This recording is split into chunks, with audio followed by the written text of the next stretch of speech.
Hi, I'm Cavanaugh, APQS National Education Director.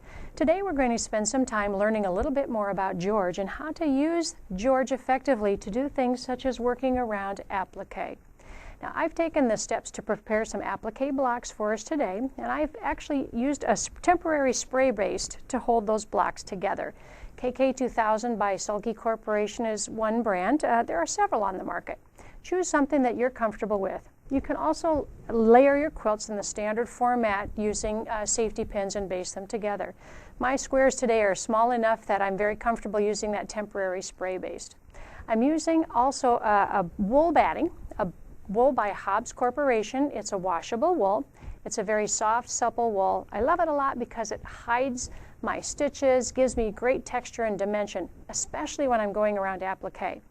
If I want that applique design to show up a lot more rather than to lay flat across the quilt, I need some type of a loft with some to the batting. Batting needs to have lofts rather so that it will have that texture that we crave so much.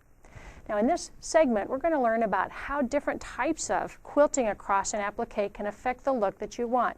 None of them are necessarily right or wrong, but it will give you a different appearance depending on your ultimate goal with that quilt. So the first thing we're going to talk about is how to go around the applique itself. Now, our George machine has several different types of optional feet available. I currently have the foot on the George that comes standard. This is the foot that has closed toe all the way around. This particular foot has a soft beveled edge on the underside, which makes it very nice for getting up and around the edges of applique without getting caught. You also might like the open toe variety of this style of foot, where the nose, which is where my finger is right now, is actually cut open to increase visibility. Now, I've loaded a thread in the top and the bobbin. I'm using a thinner thread, a 60-weight thread, and a 60-weight thread in the bobbin so that I can have my threads disappear. I'm going to do just a quick tension check by moving the fabric and sewing a little bit. We'll see what we've got for tension.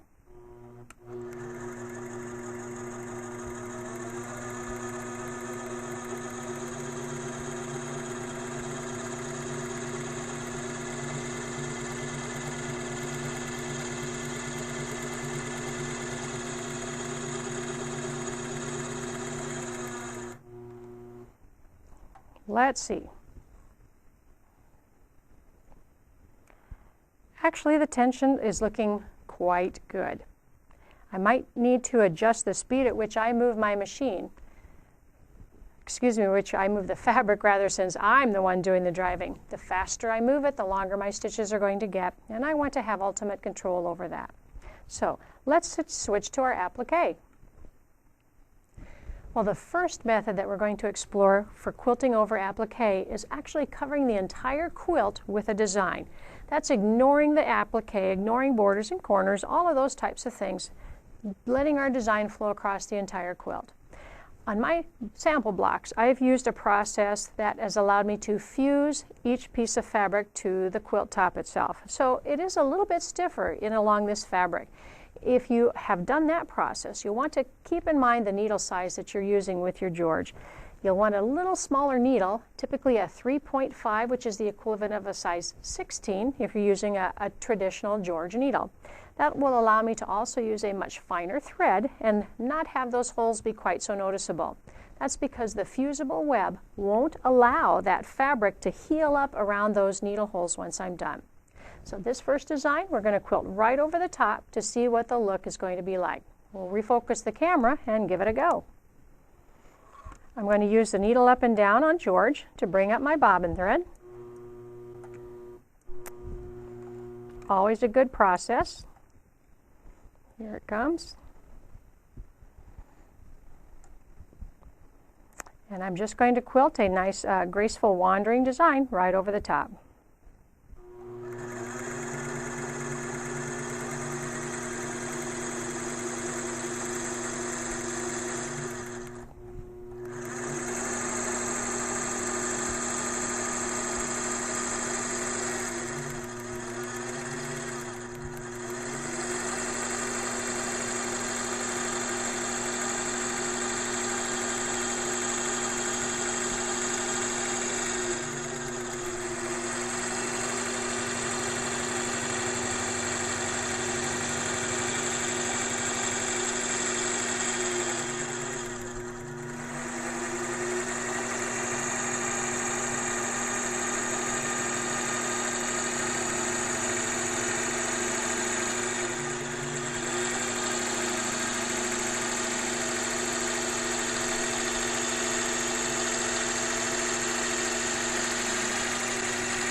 Well, I'm sure that you noticed I was moving the fabric left and right into George's throat and out of the throat again. Of course, that may not be the most comfortable position for you to quilt either. In fact, for me, I normally move the fabric through the throat and back towards me, but so that the camera could get a better feel, I was moving it left and right. Keep in mind that George is a great big sewing machine, but a long arm machine to give you lots of great space to quilt on. He's going to sew best if you push the fabric through, but also push the fabric into the machine. That'll help make your stitches absolutely beautiful. Now you also notice that I'm not currently using any type of an assistance tool such as gloves or hoops and so forth. Gloves would actually be something I like to use, and I didn't take the time to slip them on for this demonstration, but feel free to try any product that helps you gain control of that particular fabric so you can move it easily on George. The second design that we're going to try now using our applique is, instead of covering the entire piece, we're going to see what happens when we quilt just around the outside edge of the applique. Not near it, or on top of it, just filling up the backgrounds. We'll see what that look is next.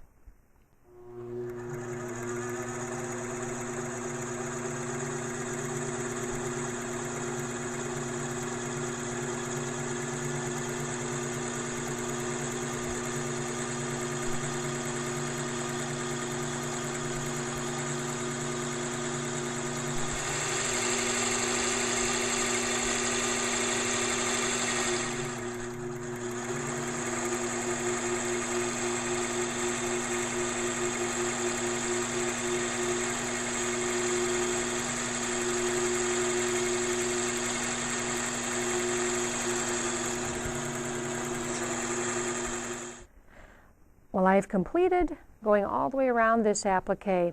Because I'm using that loftier batting, notice how much that applique has texture and dimension. But I also feel it feels a little bit lonely. There's not much definition to the applique itself. It's certainly raised up, but now it doesn't have that drama and realism that I'm after. The next way we're going to take a look at stitching is actually just going around right next to every single applique patch. Not on top of it, but imagining an outline or stitching in the ditch, if there was one, around each one of these applique stitches. Well, our third example of stitching around applique involves outlining every single part of that applique flower. When stitching around applique, it helps to use invisible thread in the top as well as the bobbin. When using it in the bobbin, it's important to only wind your bobbin half full if you've got an L bobbin, so that you don't stretch the invisible thread as you're winding it. To check the tension, pull on the thread as it's exiting the bobbin case. The thread should have a soft, gentle curl, but shouldn't be kinky like a slinky. That means it's stretching too tightly as it's exiting the case. To adjust the tension on the bobbin case, loosen the screw, the larger screw on the outside of the bobbin case, turning it to the left to loosen or the right to tighten. Only change that in 5-minute increments or so to make huge changes on the tension. Well, there are different types of invisible thread, and the one I'm currently using on the machine is a nylon thread that's mounted with a vertical cone. This in my hand, however, is a stack-wound cone of polyester invisible thread. Stack-wound, like this other cone is a better example, shows the thread spiraling around the specific spool or cone. This type of cone works better mounted horizontally on George. This is an example of a dual spool holder that mounts two different cones horizontally right on the top of the George. Just remove one of the end caps. You can use two different threads. Slide the first one right onto the spindle and then slip the other cap right on the end. Do make sure that you haven't compressed the spool too firmly. The spool does need to turn as the thread is being used through the thread path. If the thread is coming off the end of the cone, it needs to be mounted vertically instead. Well, this is going to mount right on top of your George directly above the speed dial and can swing out of the way when you no longer use it or need it. Let's get to work. I'm going to try to stitch right next to each of the colors using the invisible thread along each of the edges. Now keep in mind, because the invisible thread is a little bit tough to get secured, I'm going to take several starting stitches, both tiny stitches as I begin and tiny stitches as I end. Sometimes you might need to go back and forth and do some tacking stitches. On George, I can bring up my bobbin thread with a needle down and a needle up. And let me get a hold of everything here. Hold on to the thread tails. Now, one thing that you can do with George is to use the needle up and down feature to help you precisely place your stitches. When you hold the needle up and down button in, you can continue to cycle slowly through a complete needle stroke up and down. This allows you to put your stitches exactly where you want them to be. You can also, of course, just tap the button once for a half stitch down and up. Now I'm ready to get started. I'm going to follow along the outer edge of my pink circle here, and then I'll secure the threads at the end by taking several tiny stitches. Then I'll be able to trim the threads and jump to the next section, repeating the process.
With invisible thread, you can stitch multiple times through the same area and not have it be very noticeable.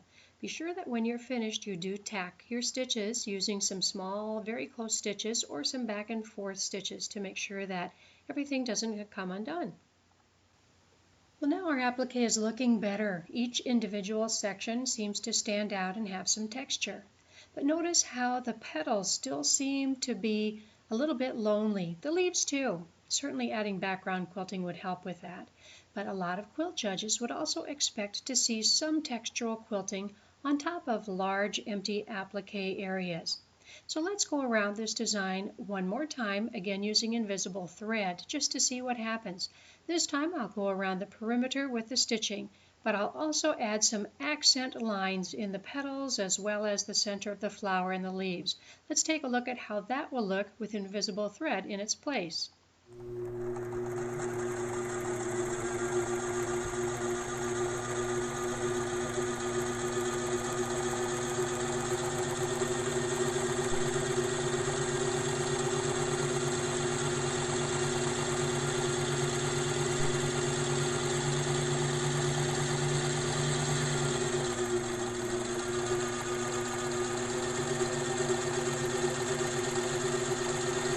Well, I finished stitching around the applique and adding accent with invisible thread. You'll notice the edges are rippling because there is no quilting out along the edges at this moment, but that would be taken care of by binding. But the center of the applique does compress quite a bit from the extra stitching with this invisible thread. It adds texture, but not quite as noticeable as if we might use colored thread. Well, for our last George example, I'm going to stitch on top of the applique, but I'm going to use colored or matching thread. Now, obviously, this is a purely personal choice in terms of what thread looks good on your quilt, as well as the thickness. This thread, for example, is a 60 weight thread. It's a lot finer than this particular thread, which is a 50 weight. The drama that you want to correct or create with your quilting depends on the thickness of the thread. You can use thicker thread to make a more bold statement and thinner to blend in. You'll notice also that I've not been quilting on the background pieces of each one of my samples, and that would be something else you'd want to think about. Once I moved into stitching just on the applique pieces, it's a decision that you make based on what you want to stand out on the quilt. I moved the camera over to this side of the machine so we can talk just a moment about the thread path that I've changed and how I'm going to adapt that for the different types of thread. Well, currently I have invisible thread that we used on our previous example on George. I used the normal thread path from the thread guide through the first two. But at this point, at the Tension Assembly's 3-hole thread guide, I changed to the standard thread path. Instead of wrapping the thread around and around and around through each one of those 3 holes, I've passed the invisible thread up through the first one, across the second one, and straight down into that third 3-hole thread guide.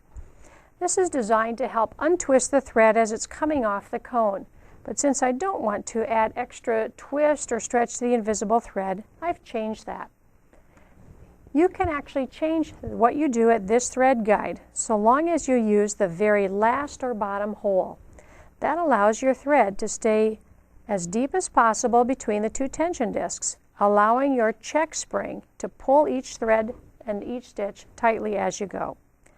So I'm going to rethread it using my pink thread now to go around my flower.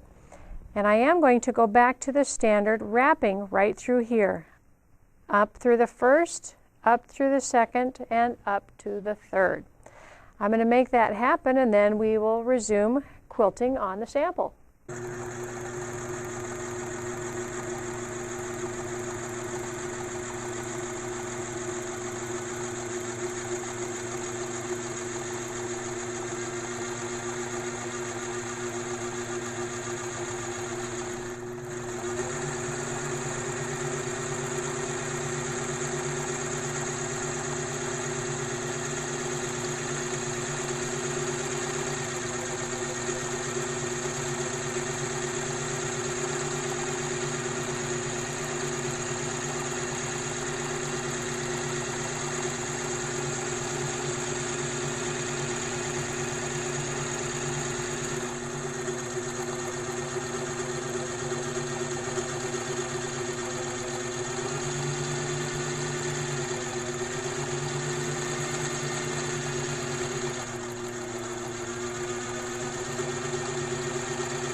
So let me clip those thread tails, and let's bring that last one into view for a wrap-up of what we've done here. So this particular flower has been done with matching thread. Let's bring the invisible thread in one so you can see them next door to each other. Well, hopefully the camera can get a little bit better example of what we're talking about, how invisible thread will definitely help hide the boo-boos and the newbiness when you're quilting with George. When you feel a little more confident, you may choose to switch to a matching thread so that you add a little bit more texture and dimension to your quilting. Well, here's a little better picture of what the stitching looks like with that matching thread on top of the applique. It still looks quite nice now and has a little charm with the detail quilting added to it. And of course the background is still rippling because we don't have the edges finished at this point in time. By contrast, take a look at this picture where I have stitched with a contrasting thread instead of a blending thread. Now it's still a pink thread, so it still blends in pretty well, but it has a little more drama and is picked up a little bit more by your eyes as you look for the fine lines and details of the quilting. When you're working with George, you'll find that it's just a matter of getting very comfortable with threading the thread a little bit differently, some new things you've learned today about using invisible thread with George, and thinking about really what your applique to do. Do you want it to pop out? Do you want your quilting to cover the whole thing? If you're in a competition, a lot of judges will expect you to actually quilt on top of that applique to add some texture and dimension and to keep your quilting density consistent. In the end, though, remember, it's your quilt, and as long as you're happy with it, don't worry what anybody else says. You're the only one you have to please. Remember, if you have any questions about how to use your George or anything about APQS long arm quilting machines, be sure to visit us at www.apqs.com or like us on Facebook. We're also on the APQS YouTube channel.